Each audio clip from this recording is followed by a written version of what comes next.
Bonjour. Vous trouvez Pokémon trop facile et désiré du challenge? Ouais. Vous en avez marre d'être pris pour un enfant de 7 ans avec une difficulté revue à la baisse à chaque jeu? Non mais vas-y, j'ai déjà cliqué. Allez, balance. Alors découvrez Pokémon mode difficile. Eh ben, tu t'es pété le cul pour trouver le nom, dis donc. Pokémon mode difficile, c'est un ensemble de règles que j'ai mûrement réfléchi pour augmenter la difficulté sans pour autant rendre le jeu insurmontable. Dans les 6 règles obligatoires, nous avons... Alors, le combat défini obligatoire, pour être à égalité avec l'adversaire et ne pas savoir quel Pokémon il va utiliser à l'avance. Tout Pokémon tombe en KO lors d'un combat devient inutilisable et est considéré comme mort. Au choix du dresseur de décider s'il le relâche ou s'il l'enterre dans son PC. Un Pokémon par espèce et par lignée évolutive uniquement. Ce n'est pas le premier Pokémon forcément que l'on rencontre. Pas de doublon autorisé, même dans le cas de la mort du premier attrapé. Vous pouvez considérer la capture comme l'extinction à l'état sauvage du Pokémon. Dans la lignée de la précédente, les shiny trouvés qui appartiennent à une lignée déjà capturée sont tout aussi inutilisables. Mais après, vous pouvez le capturer par prestige ou je ne sais quelle autre excuse pour le garder bien au fond de votre PC. Chaque Pokémon sera renommé pour éviter les tendances kamikazes et s'attacher un peu plus à lui. Les attaques super efficaces sont interdites. Si une attaque super efficace est utilisée, il faudra relâcher le Pokémon l'ayant pratiqué ou l'enterrer dans le PC. Au choix. Il sera considéré comme mort, même avec une attaque accidentelle. À tout ça peuvent s'ajouter des règles additionnelles si vous trouvez que la difficulté n'est pas assez corsée.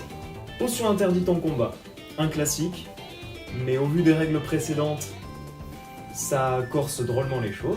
Un Pokémon dans l'équipe à la fois, ça évite les abus du multi-EXP, et puis ça oblige aussi à bien choisir son Pokémon avant le combat. Un mauvais choix pourrait vous faire perdre le match. L'évolution des Pokémon par l'expérience des combats interdite, et également les pierres évolutives et tout ce qui s'ensuit. Cela force le Pokémon à ne compter que sur les stratégies de combat de son dresseur et ses propres capacités. Si un Pokémon évolue, il faudra donc le relâcher. Il est interdit d'attaquer un Pokémon de moins de 5 niveaux que son adversaire si c'est un dresseur.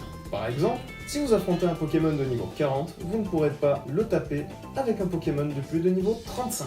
Si vous êtes obligé de le faire pour une raison ou pour une autre, il faudra relâcher le Pokémon ayant touché l'adversaire, ou bien, s'ils sont plusieurs, celui l'ayant achevé. Et la dernière, la plus dure selon moi, seules les attaques pas très efficaces peuvent être utilisées. Cela signifie que les attaques neutres et super efficaces impliquent de relâcher le Pokémon qui les a lancées. Ça veut dire que pour chaque Pokémon de type normal, il faudra relâcher le Pokémon l'ayant tué. Les Pokémon normales n'ayant pas de capacité pas très efficace sur eux. Un des moyens de contrer ce dernier point est d'utiliser une capacité comme détrempage pour changer le type du Pokémon et ainsi l'attaquer avec une attaque pas très efficace. C'est clairement une des plus dures celles.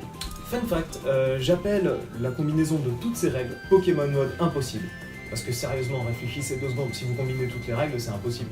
Bref, voilà donc les règles de mon Pokémon version impossible. J'espère que vous arrêterez désormais de vous plaindre de la difficulté trop facile d'un Pokémon, parce que essayez de finir le jeu comme ça, et je peux vous assurer que vous sentirez déjà ne serait-ce qu'un petit peu de satisfaction au moindre dresseur achevé. J'ai résumé toutes les règles en description.